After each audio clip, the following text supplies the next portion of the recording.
Okay, we're going to start in just a minute. Just waiting for our Facebook live stream to get started, and then we'll get going. Just one more minute.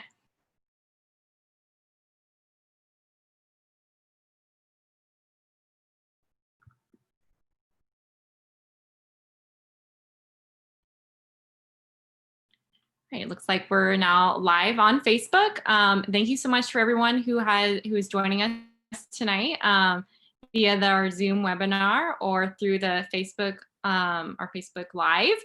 Throughout the presentation tonight, you can submit your questions through the Q&A button or in the Facebook comments. Due to time constraints, we may not be able to address every question today, but they will be used to inform future frequently asked questions that we will post on social media, on our website, and in future email communications. If you are joining our webinar as a participant, your line will be muted and the chat and raise hand functions are currently disabled. You can submit your questions through the Q&A button and we will try to get to as many as we can. Again, this webinar is being live streamed on our Facebook page and is being recorded to be shared out at a later date if someone is not able to attend live during tonight's session. I'm going to go ahead and get started with introductions. My name is Sarah Foy. I'm the coordinator of community engagement and communications for Campbell Union High School District. We also have with us tonight Board President Kaylin Gallagher and Superintendent Dr. Robert Bravo with us this evening. First I'm going to hand it over to Dr. Bravo with a few slides to share with our community this evening. Thanks, Sarah. And we're going to try and keep it just to 3 slides tonight. So we have plenty of time for discussion. So first, I just wanted to remind everybody who is watching the decision-making roadmap that was laid out for us back in October. This is I presented the board with a roadmap, and they concurred, and that we set for ourselves December 1st as a target for me to provide the board with a recommendation as to what should the instructional program look like in the 2nd semester.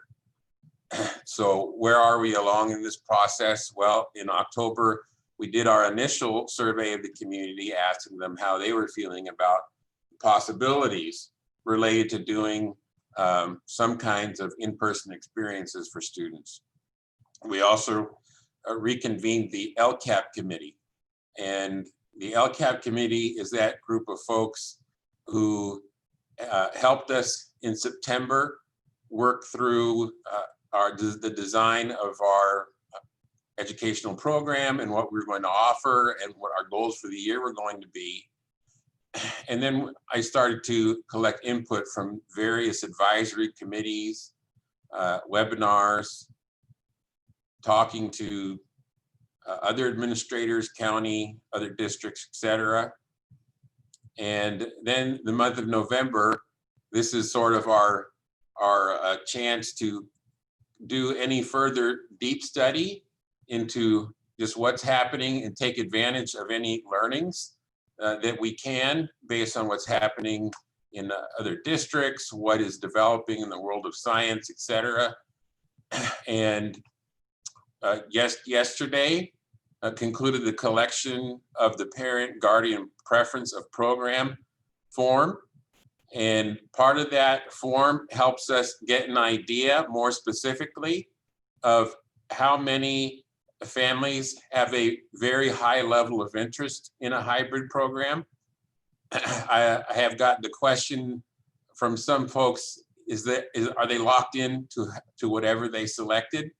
And my answer would be, I think that there will be another point in the future that if we do offer an in-person program, would allow folks to, if they did not like the model, allow them to opt out. So it's not ironclad that people are necessarily going to have the program that they indicated. But we did want to know exactly who are those folks with the greatest level of interest in coming back in person if possible. And again, coming back in person does not mean school like it was. So because our county, we have certain recommendations and requirements that we have to follow that are given to us by the County Department of Public Health, school would look very different. So we're talking about desks spaced at least 6 feet apart, plexiglass partitions in places, masks, class sizes of 8 to 11 maximum. So would look very different, but we understand that for some folks, they really want to hopefully get back in person as soon as they can. Last week, I did focus groups with some staff members at each of our high schools. And later this week, I think probably tomorrow, we have another questionnaire for teachers to see where they're at. And we'll continue to build out some possibilities for the board, getting ready for that recommendation.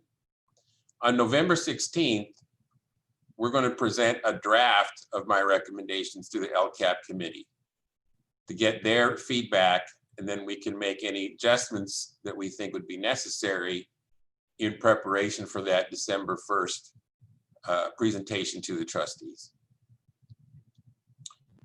Let's go ahead and see the next slide. So I know that for many of us, it has been a frustrating process having to wait for December 1. And I've had a lot of people say, well, can you tell me which way you're leaning? Or, or can we have some more details? And why can't we have more details now? And I just want to let everybody know we could, and there are some districts have done that, but we've also seen that many districts that have said this is what we're going to do end up having to make changes. And that could still be the case for us, but we don't want to put people through a whiplash of we're going to do this, no, we're going to do that, no, we're going back to this. We're trying to limit that as much as possible. And there are a lot of pieces to this puzzle that make it more of a complex problem than it might seem at first. And I just want to talk about just a few of those things that do make this a little bit more of a complex problem. I just want to start with feeder district plans. Our feeders are not all in the same place in terms of their reopening plans. Some are farther along than others. And one of the things that we've learned over the last couple of weeks is that if feeders aren't back pretty robustly, it would be very hard for us to come back for a couple of reasons. One, for those staff members that we have whose students aren't accommodated, their own kids aren't accommodated in their schools. It's hard for them to come back if their kids don't have their schools available to them. But also we've heard from a number of our students who say that while they would have an interest in coming back, if their younger siblings aren't coming back, they cannot, because parents are counting on them to help manage the younger ones at home. So that's just one example of what makes this a little bit more complicated for us. We have 5 different feeder districts. That's not the case everywhere, but that is a little bit of a complication. Another one I want to talk about just a little bit is staffing considerations. And what do I mean by that? Well, in those places that have had some kind of in-person learning opportunities or hybrid learning opportunities, it creates a greater demand for substitutes. And there have been some districts, a couple that I have monitored, where they planned on doing a hybrid and they communicated that out to the community, and then they had to walk it back because they could not build up a strong enough subpool to staff their model. And so our own HR department has been working for the past few weeks trying to build up the pool, and it has not been easy. And that's going to have to be just another piece of the puzzle of how successful we are at staffing up. There's a lot of concern about what are the academic benefits of having a hybrid versus potential disadvantages. Those are important. Fiscal impact. Changing federal, county, and state guidelines. They can change. We know that the County Department of Public Health is going to do an update to their guidelines this week. From the preview, I don't think that anything that they're changing is going to be too radical, but we don't know. We don't know down the line what other changes there may or may not be. And then collective bargaining agreements. And for those who may not be aware, we have 3 different unions that we work with to come to bargaining agreements. And that's another just piece of the puzzle, is bargaining with those units about the working conditions should we try and do an in-person offering in the spring. So that we can see the next slide, Sarah. So one way I'd like to invite people to think about the most likely possibilities of what my recommendation is going to be. It's really, my intent is it's going to be a recommendation of one of these 4 big types of programs. So there's 2 ways to think about potentials for the spring. And I just want to say that when I talk about potentials for the spring, I'm talking about early spring. Because as spring carries on, potentially there's more possibilities. But if we're talking about early spring, one option is distance learning with some in-person support options. And currently, that's what our current model is. But the support options are pretty limited.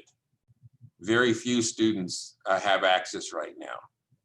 So a possible permeation of this model would be the distance learning with in-person support activities, but with the capacity to serve a much higher number of students that were interested in doing things on campus. So whether that be clubs, activities, athletics, tutoring, etc. So we have the current model as one potentiality, something that at the end of the day is still distance learning for the provision of instruction, but even more opportunities for being in person. And then we have this other branch of going forward and doing some kind of hybrid or in-person learning along with distance learning options. So I believe that for the remainder of the academic year, distance learning is always going to be an option. That's really not in question. It's in question about how much in-person options that we have. So thinking about the kinds of in-person options we could have, I think about 2 versions of that. The first being distance learning with hybrid or in-person instruction for selected students and programs. So particular student groups, for example, or particular classes being in person, but not blanket availability. Then the other model would be one that is more about hybrid or in-person students based on meeting the family preference for such. That's the heaviest lift, is to do it just based on totally on family interest. We know that from the preference form that we collected, we had approximately half of families return the form to us. And of that half, about half of those that returned it said they were interested in the hybrid option, and about half that returned it affirmatively said they wanted to remain distance learning. Now, I know that those counts are not necessarily totally firm.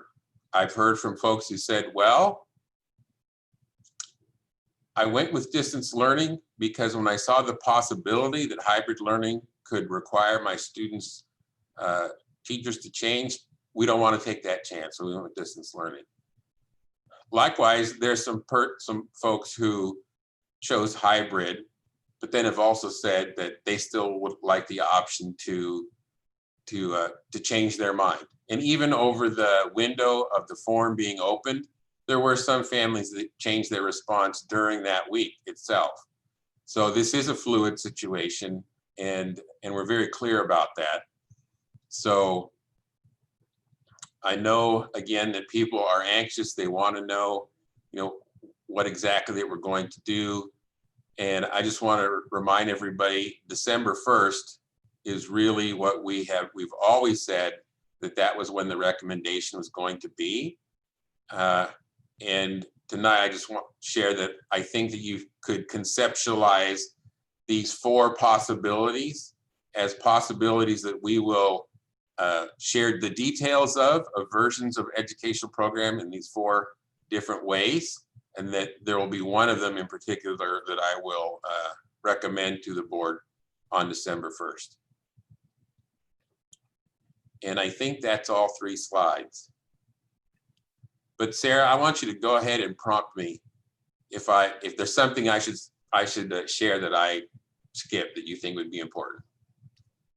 No, I think that you did touch on all the things that for now parents would need to know. I'm gonna go ahead and look at some of the questions already that we've already gotten quite a few that came through the Q&A button and also through our Facebook Live. Again, if you would like to submit a question, you can do it through the Q&A button if you're in the Zoom webinar, or you can do it in the Facebook comments. We'll be looking at both of those. I'm just going to go ahead and ask the question around, we know when we sent out the preference form that when someone selected the hybrid option that it did talk about schedule changes that could happen from that. Can you explain why that could happen if we did have a hybrid program? Sure. And as I explained sort of at the last time we had one of these, is that there's really 2 chief ways in which schools around the state and the country have moved from a distance learning only to having some kind of hybrids. And one method to do it is to have cameras in classrooms so that you have those students who are on campus are in the classroom with the teacher, and everybody else is basically watching a live feed of that class. That is pretty much the only way you can make a hybrid happen, unless you hired pretty much a complete duplicate number of staff. So take however many teachers you have and times that by 2 and hire up to that. Is that methodology to do that sort of a simulcast kind of a way of doing it. It might seem like an easy thing to do, but we know that from schools that are doing that in other parts of the country, that it's not as easy as it sounds to have that be successful. And there's a concern often that either one group or the other gets a little disadvantaged. Either the students who are there in person with the teacher or the students who are online, that it's not an all equal experience for all of them. So for those of you who watch the news or are monitoring what's happening in other parts of the Bay Area, right, as of now, San Jose Unified, they have announced that that's the approach that they're going to take, meaning a simultaneous simulcast type model. I know that Los Gatos Saratoga is looking at the same thing. I know that Palo Alto is not going to do a simultaneous model. And instead, they're doing the model of what I have called reorganization, where they are going to create a certain amount of space in some on-campus programs, and they are going to create new schedules for students. It would have to change. So more about then, well, why would a schedule need to change? Well, the way we staff schools is based on students, right? The number of students that we have at a given school we put that into a formula that gives us that for so many students, we basically provide X number of teachers to that school site to decide then how to hire, how many math teachers, how many science teachers, et cetera. So if we were to have some students remain fully distant and some come in for a hybrid experience, if there's not going to be simulcast, how are you going to do that? And so the reorganization model says, where it has been used, is those students who are doing distance learning only, they basically get pulled out of their school's master schedules and put into an online academy. And then a certain number of staff are assigned to serve those students in the distance learning mode. And then for those students that are left in the school site's master schedule to plan for, those students and those staff assigned to help them, they get rescheduled or recombined. And again, unless you're doing a simultaneous type model, or you can hire whole new staffs of dual folks, it really does require a schedule change.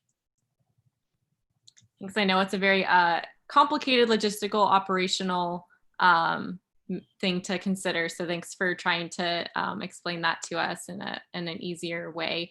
I'm going to go to a question that actually came up in Facebook and in the webinar. And we might not have the data to kind of answer this question, Dr. Bravo, but do we have a sense of like how students are doing academically this year so far with distance learning, and also maybe just from the anecdotal data that we have from last semester? Are students performing worse with distance learning than they did pre-COVID? And is there any indication that hybrid might help some of those students who are struggling? Yeah, those are great questions. We know that at least so far, pass rates have not been as high. So we do have more students who are likely to be failing courses. We do have some concerns about graduation rate.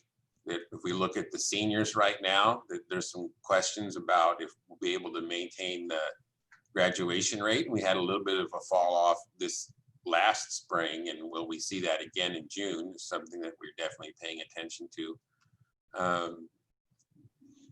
That being said, anecdotally, I've talked to some families and some students who say, I'm doing better. I'm doing better in distance learning than I was otherwise. I like it. So it's a little bit of a mixed bag. I think though, if in the net, there's probably more students who are not doing as well as ones that might be excelling. And do we know if the hybrid would necessarily be better? And I can't say that we have scientific evidence that it would necessarily be better. Again, anecdotally, from some schools that have seen that change, in particular in Orange County, where some of the high schools maybe started remote, but then are doing some things in person. They report improvement when they doing things in person. And we have heard from our own sites where we have groups of students that are accessing some kind of support, or they're doing the athletic conditioning, that they seem to be thriving more than those students that don't have any kind of connection. So that's a great question, because I have had people say, well, what's the evidence that one model is going to be better than another? And frankly, that request for evidence is a fair request, but we would have to make that of all possible of each model, not just hybrid, but distance only, hybrid, what school looked like before. And really, so far, again, any evidence is very anecdotal. Thanks, Dr. Bravo. And I'm going to ask a question over to Kaylin around what are some of the principles that, from a board perspective, are important when you guys are considering making a decision for spring? Yeah, so So I think just starting out, it's because I'm reading some of the comments, right? And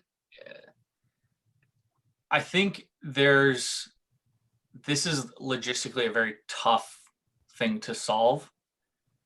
And there's a lot of really hardworking people trying to solve it.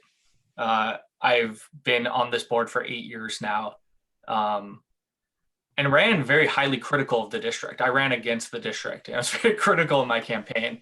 But I think the team we have in place now is working really, really hard. And the ideas, I think they're trying to name the challenges, not to make excuses, but to be transparent about this is actually really difficult.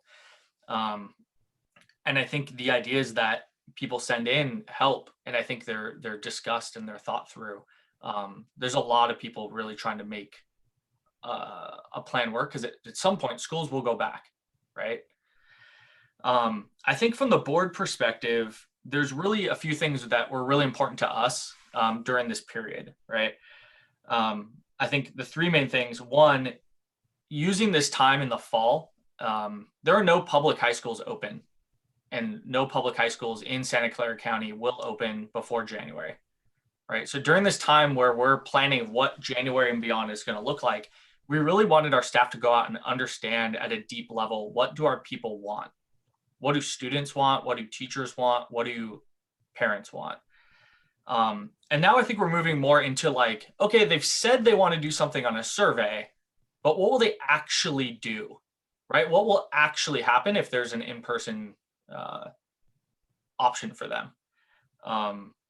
And I think we are learning that, right now. We're seeing what people are actually going to do when push comes to shove and when they have to make that decision. The second one was really learning from others, right? In California, there are some private high schools that are open. There are some public high schools that are open in counties that make it a little bit easier with their rules, or that have more of a, I guess, political will there. And so our staff flew down to Orange County and went and did a tour of a high school that's open. I know we have some trustees that went and visited private schools. I talked to my cousins who are in a private school in north of Sacramento to talk about what their experience is like. I think so. We're trying to learn what is going well in those situations and what is not going well. And the third thing is really just respecting and believing in science, right? And understanding where COVID is at. What is our understanding as a society? What is best practice? What do things like vaccines and the potential for them look like? This Thursday, in 2 days, we're having kind of our science board study session where we're gonna have someone from the Department of Public Health come and answer some questions that trustees have.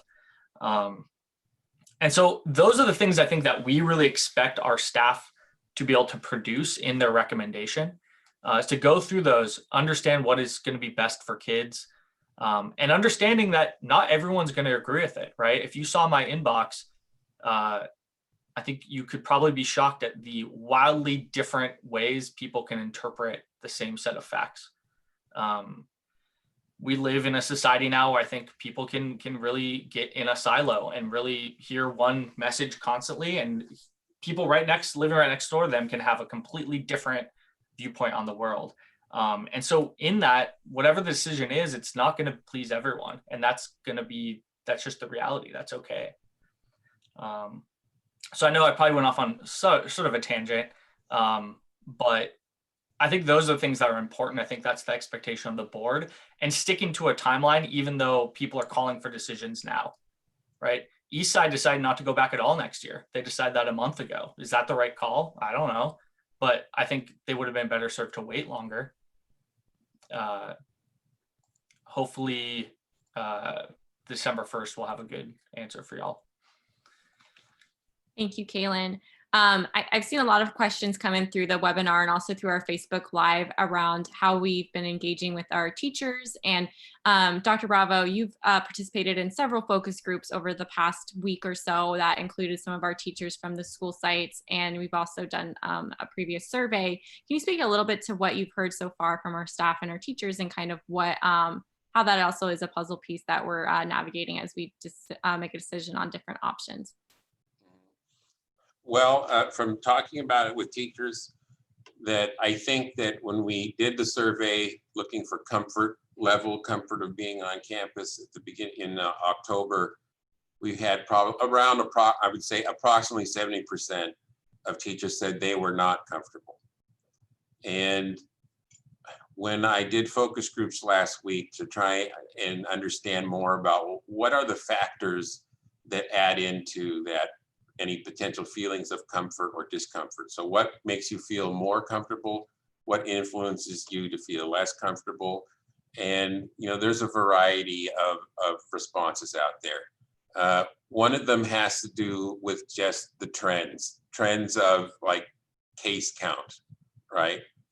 And so many parts of the state, including our county, are seeing cases now rising back up to the levels that we saw at the end of June and July with the spike. So there's a lot of folks concerned about how can we talk about this as being an option when we could have spikes going backwards. And I think there was a lot of concern around the question of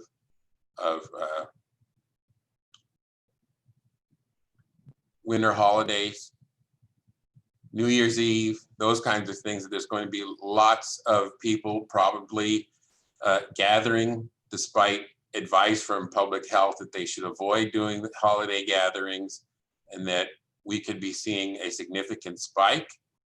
So the question being, so why would we contemplate such a thing in the face of so many unknowns? And I will say that that's a very fair question. One of the things that I took a quick look in the chat, and for those of you who are putting things in the chat, I really count on Sarah to actually watch it, because I'm not too good at watching the chat and answering questions at the same time. But I think someone raised that as a question in the chat. And would it be, is there a potentiality for us to look at, if we did have some in-person instruction, to start that in-person instruction more like end of January, February, not the first day back in January? And yes, that is one of the things that I'm considering in the formulation of my recommendation. Thanks, Dr. Bravo. And you briefly talked a little bit about the different hybrid options, the simulcast versus the reorganization. Can you speak a little bit to the logistical challenges with simulcast, and if it's, the affordability aspect, just from what, you've heard from other districts and what they're kind of considering, and if there is an option for, in-person tutors or things like that, or volunteers to help with something like that?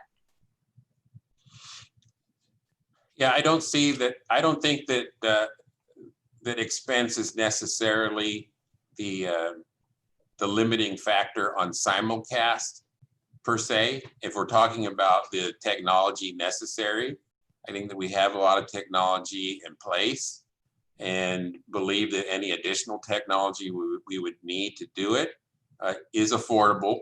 It would be a lot of money, yes, but it is affordable within I think what the resources we have to bring to bear. I think that it would probably be more of an issue though of training, because a lot of people, they would have never had any kind of, it's another thing that people will have not had experience with. So it's training, it's setup, et cetera. And then again, just those concerns about, quality of program. You can put a camera in a room, but does that mean it's going to be a quality program, and that people, and that both those students present and those online, are they going to have an equally, valuable experience from it? So that's just a little bit around that. Thank you. And there are quite a few questions around like county guidance and what it means, and this can be maybe just like a brief answer.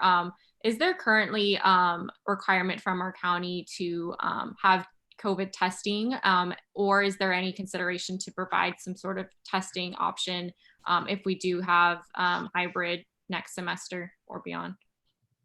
There is not any county requirement linked specifically to testing. Mm-hmm. Now, that being said, the Santa Clara County Office of Education has taken a lead on creating an agreement with a testing provider that I have gone ahead and had us join into this consortium then of other county districts, where we are looking at having the capacity to be able to do some on-site testing at the schools themselves. And I don't have the timeline yet as soon as how soon we think that we can actually have those tests in hand and begin that process. But it is something that hopefully we will be able to do in the second semester. And briefly, can you talk about, the things that have already been kind of put in place at our school sites as far as ventilation, protective equipment at our school sites in preparation for any sort of reopening? Yeah, and I'm sorry that I didn't talk about it, but for me, it almost goes without saying that there's a certain baseline that, there are county requirements, and we're going to meet or exceed those if we're going to be in person. The county in their documents, for any of you who may have seen them, they have lists of requirements, and then they have recommendations that are not required, but they really want us to have. If we come back, if that becomes the decision to have some kind of an in-person program, then if we were to do that, we would meet all requirements and almost all of the recommendations so far as what I see them. So, for example, whether it is signage or painting on the ground to have separate traffic so that students aren't walking, past each other in a way that isn't socially distanced, plexiglass in offices and around desks. In terms of ventilation, which I think has been somewhat of the hot topic a little bit in school reopening, we do any classroom space that we would use, we would be able and will have the MERV 13 filter that some people have heard about. And if you look in the county health department's guidance around ventilation, that is the standard that they recommend. They don't require MERV 13, they recommend it, but we can make that recommendation in the majority of our classroom spaces. And any place that we decided to hold classes, we would either have that MERV 13 in place, and in those cases where perhaps we have an older unit that could not do MERV 13. And again, I want to just reiterate, the majority of our units can do MERV 13. If we had a space that is an older unit that maybe cannot do MERV 13, either we wouldn't use it, or I would see us putting a portable HEPA filtration in that space. Thank you. Two kind of connected questions. The recommendation and the decision that would be made by the board, and this could also be a question maybe for Kaylin, is the recommendation or the decision that is to be communicated for spring going to be for the entire spring semester, or is it going to be more, just for the, the beginning part of spring, or is this going to be a plan that is unveiled that would be for the entire semester? Dr. Bravo, do you want to start with that and I can jump in? Yeah, I mean, I would say that I could very well see myself, like I did for this last semester. I proposed a particular date during the semester of reassessment. Ultimately, we made the decision to go to lock in the distance learning for the whole first semester. But I could, when I do my recommendation for spring, I could introduce as part of the recommendation that there are some points along the way in second semester where we reconsider.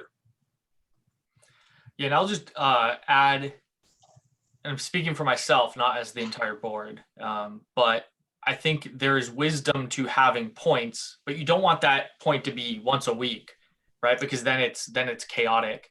You want to spread them out to an extent so people can get used to the model that they're in. So that'd be something that I think the board would discuss and try to figure out what is the best path for the spring. If students are opting into person and want to opt back out, what does that look like? Vice versa. All those decisions I think we'll talk about on December 1st and continuing on, right? This is going to be a topic for our board and for our community for the foreseeable future, and at least next school year too. Thank you. And one of the questions also came in is, I think earlier on, Dr. Bravo, you had referenced, we think in semester terms, but that doesn't necessarily mean if we do move to some sort of hybrid option that it would start January 4th. Could you explain kind of why that timeline could get delayed if we decided to do a hybrid program, why we might consider, starting in February or, after President's break or something like that? Can you explain maybe the rationale behind postponing an opening? Yeah, again, doing focus groups and talking to people, that one of the concerns a lot of people have raised is the wisdom of planning on everybody coming back in person.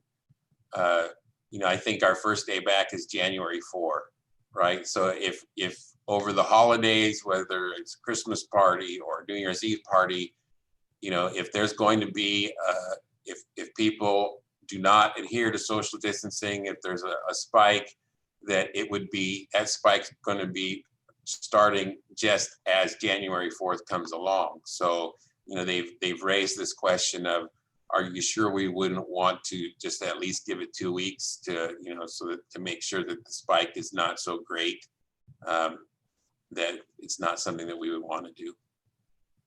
And if I'll jump in there too, there's also the planning aspect of it. What does it look like to plan for this big change over winter break, and then have the first day back be your first day where everyone's there, right? And I think when you look at our feeder districts, in a couple of their plans, right, they have a plan where they're going to have their kindergartners, first graders, and second graders come for a week or two, then add third and fourth, then add fifth and sixth. Some don't have a plan for middle school yet and how that would work because it's more complex, but right, but you can see the idea where it's scaling it in. I'm not saying that will be Dr. Bravo's recommendation. I don't know what Dr. Bravo's recommendation will be, right? Or what the board decides on. But looking at others and how they have done it, that seems to be a thing that people do. Great. Looking through some more of the questions and comments that are coming through. Let's see.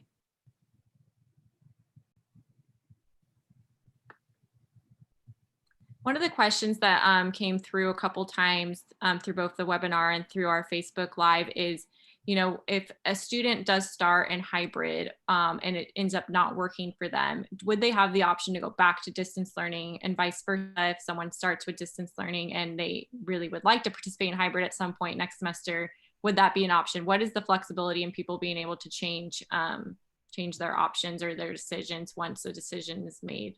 Dr. Bravo. Yeah, depending on exactly the models that we end up going with or selecting, there's greater or lesser amounts of flexibility built into it. We could have a situation in which, if people want to change, that we maybe create a wait list for change, or if one wants to switch. So if you have someone in distance that wants to go hybrid, and then someone hybrid wants to go distance, that kind of exchange.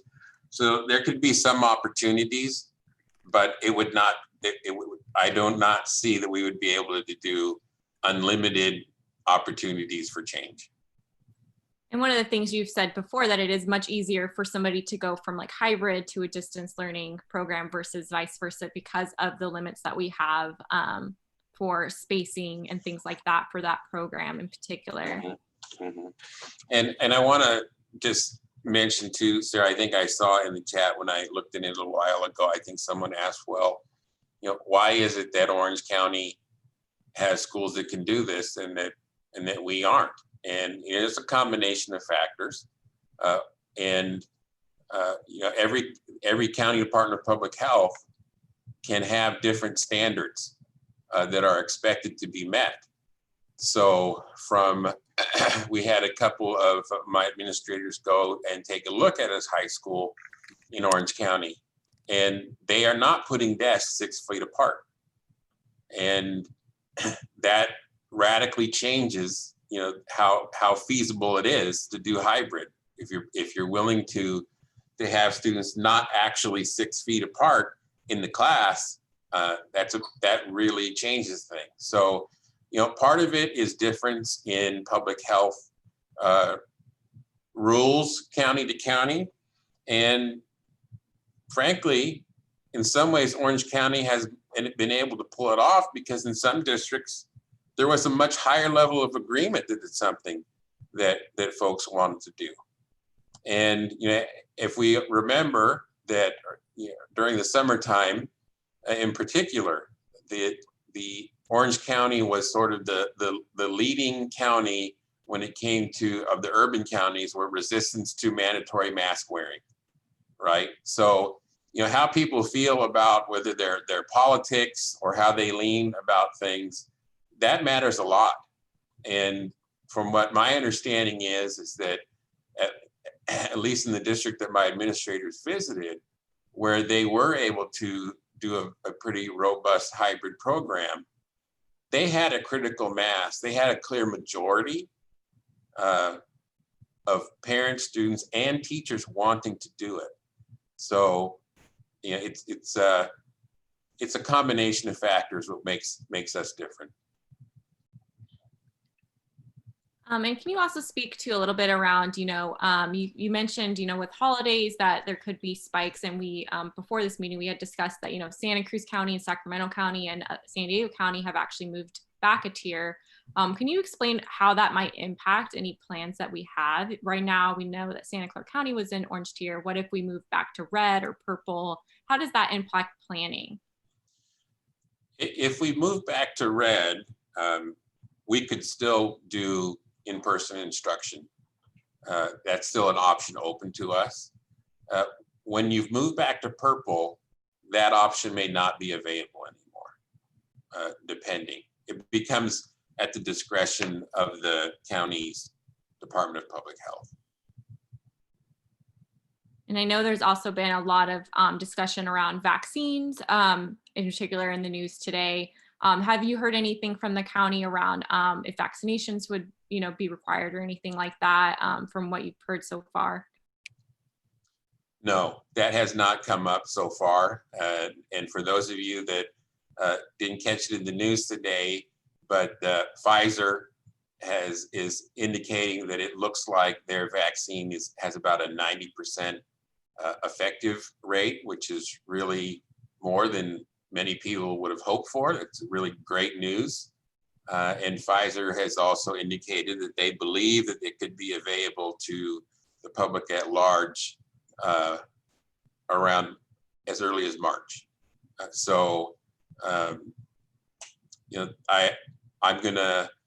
I would venture to say, though, that lawmakers would most probably, and this is just speculation though, but lawmakers most probably would require the vaccination if students wanted to, before students went back to school. And I'm saying that just based on the fact that it was just a couple of years ago, well, maybe more than a couple now, but it wasn't that long ago that Tdap, for example,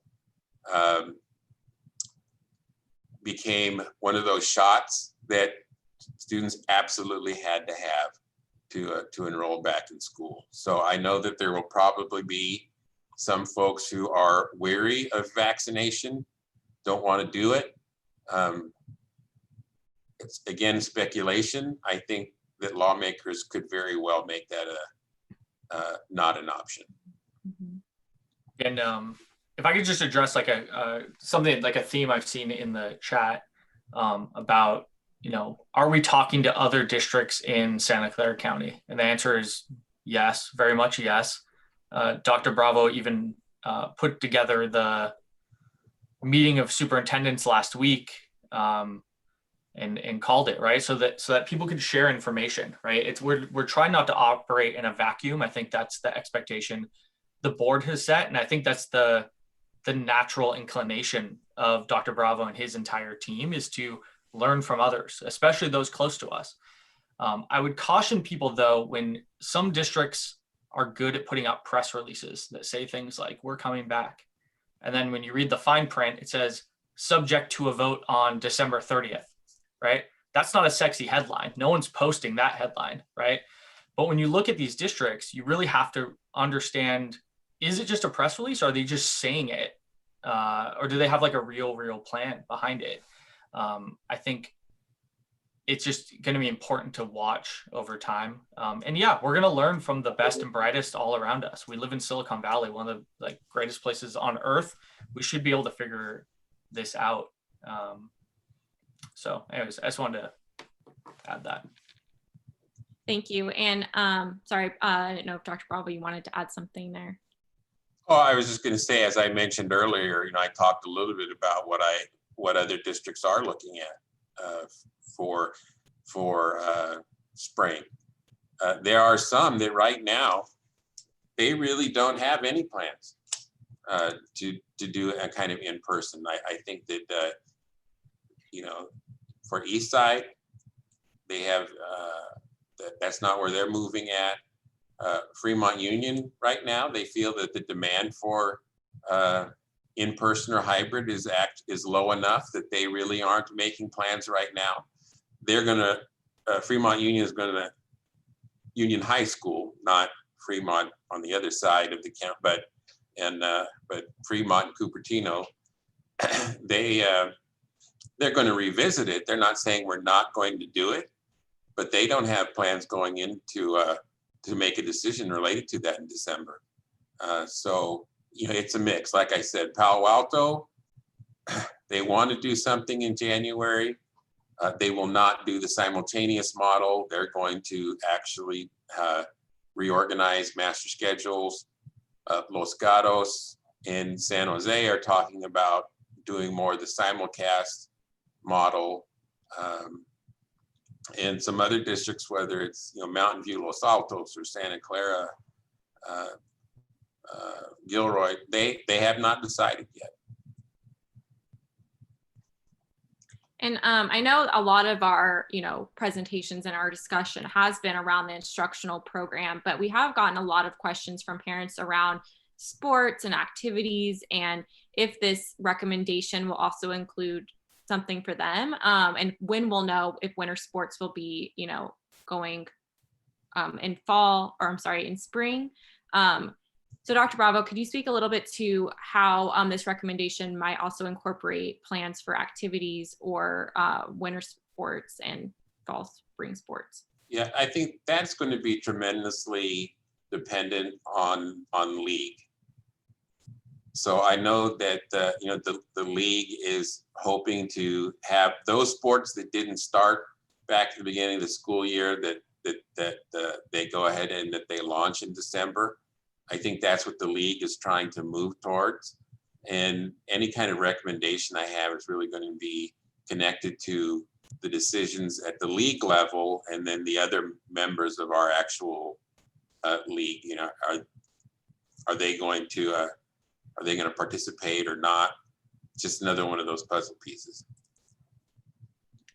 And there is a question also in our Q&A around funding and financial, and if there has been any support sought from our community for financial and resource support for getting students back on campus, reaching out to the business community, or is there actually funding available to have for PPE or ventilation, outdoor classroom equipment, and additional staff? And I know this is an important piece for the board because they do want to be fiscal stewards to our taxpayers as well. So can you speak a little bit, Bob, to have we saw additional financials and resource support, or are we in a good financial position for at least for spring to provide any sort of in-person option? I think clearly, more money makes things easier. There's no question about it. That is the case. I personally don't think that money is the leading barrier to be able to have more in-person opportunities in the spring. I think it's probably more the staffing question.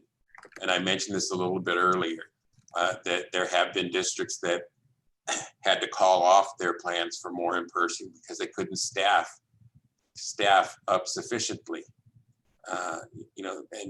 And people will ask the question, well, why do you need more subs to do a hybrid than if you stay remote? Well, part of it is quarantine requirements, right? So if you have a particular, COVID case in your school and you end up having to quarantine a class and that class's teacher, how are you going to manage that? And you have to have a pool of subs ready to do that. So I think that staffing could end up actually being the greater barrier is the availability to find people of quality to work with us. And Board President Gallagher, could you speak a little bit to why that's important also from a board perspective, as far as having a healthy budget for the future and also for spring?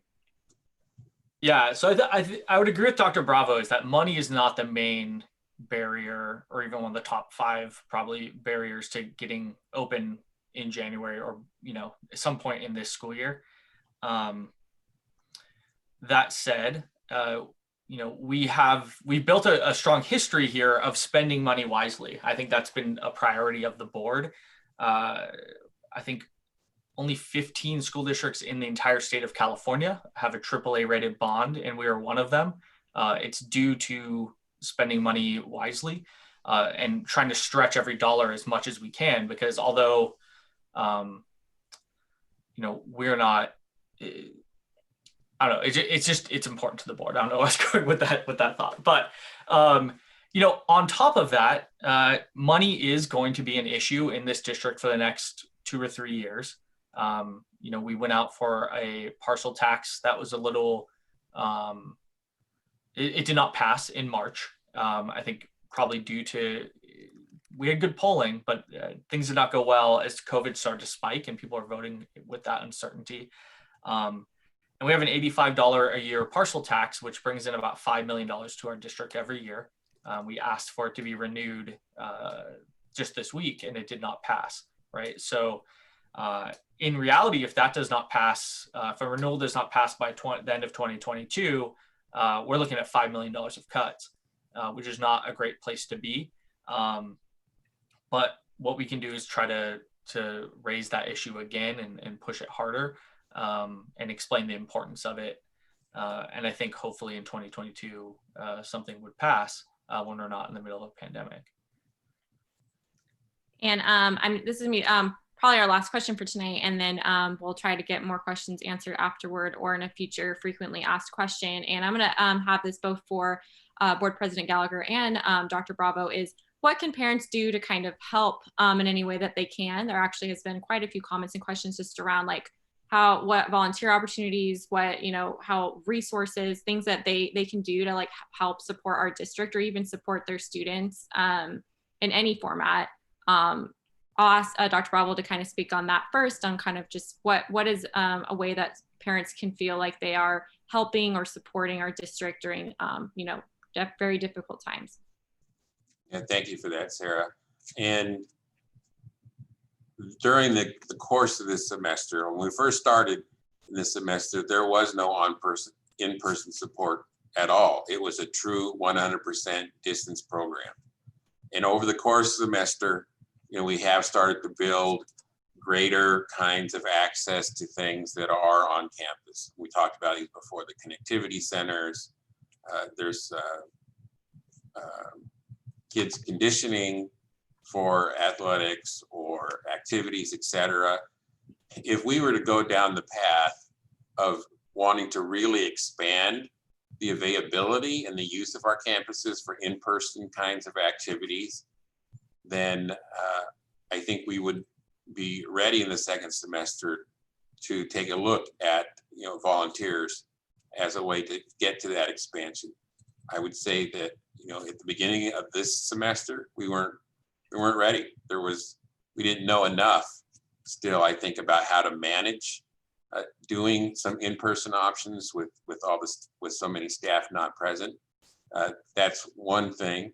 I think in the right here and now of things, if you have a student who's distance learning, I'll tell you what I still hear the frustration of teachers with is students with cameras off still continues to be, of a big consternation for teachers.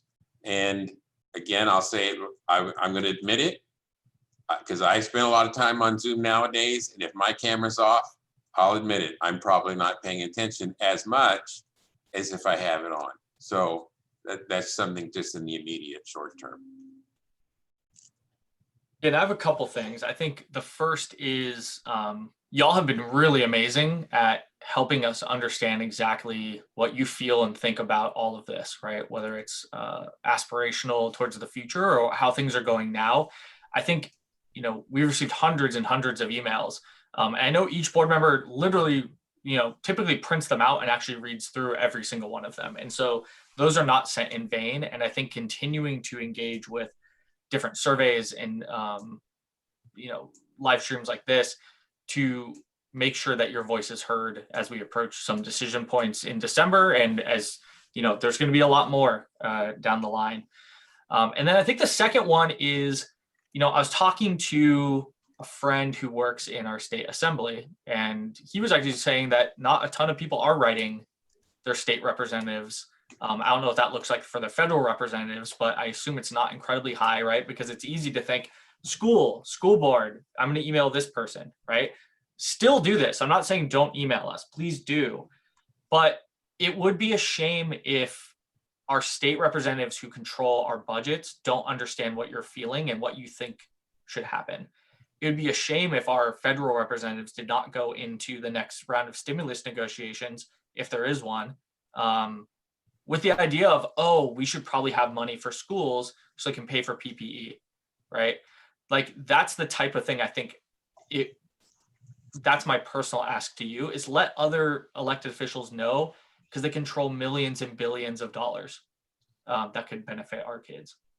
Well, if I could expand on that a little bit, and again, I'll just say for myself, it is less the question of budget even at the state level, but more the question of coordination and guidance, right? So last week, the superintendents of 5 of the largest districts in the state, San Diego, Los Angeles, Sacramento, I think Oakland, they did a joint letter to Governor Newsom saying that they wanted more direction from the state, specifically about what should the circumstances of reopening be.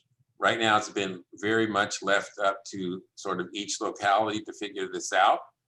And it's a very small thing in comparison to some issues, but I'll raise it again, like the issue of like feeder districts and feeder patterns.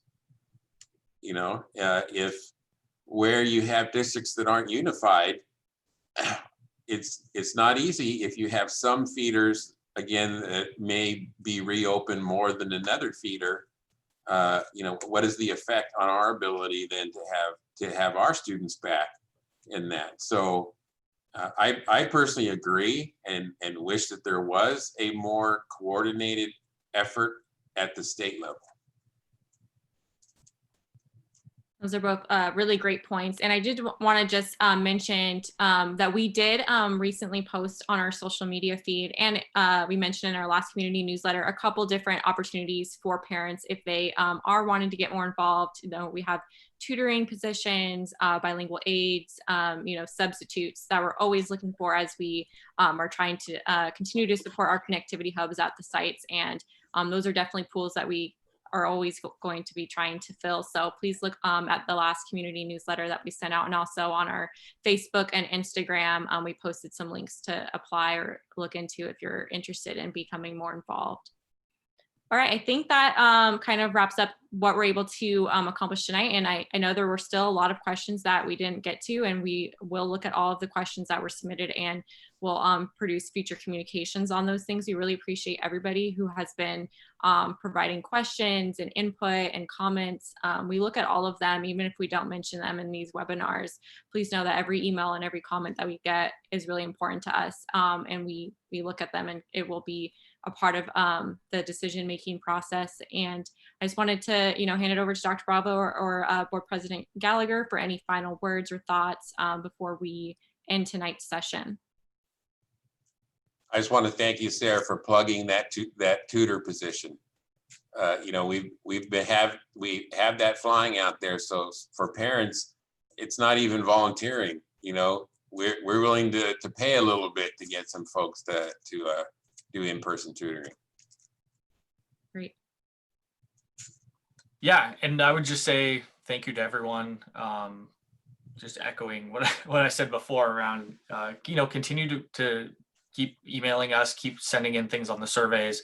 And also I think just the idea that people may think a different way than you, right? And we may be hearing very different messages. I know our staff is working really, really hard. I can guarantee you that, to try to make the best decision possible. So thank you for everything. All right, I think that concludes our session for tonight. And if you guys have questions afterward, you can continue to put them in the Facebook comments, or you can email us at info@CUHSD.org, and that'll go straight to me, and I can share it with the board and also Dr. Bravo. If you have questions beyond this group, this isn't the only time you can, submit your input or your questions. We're always open to that. So we hope you have a great night, and we'll see you guys next time. Bye.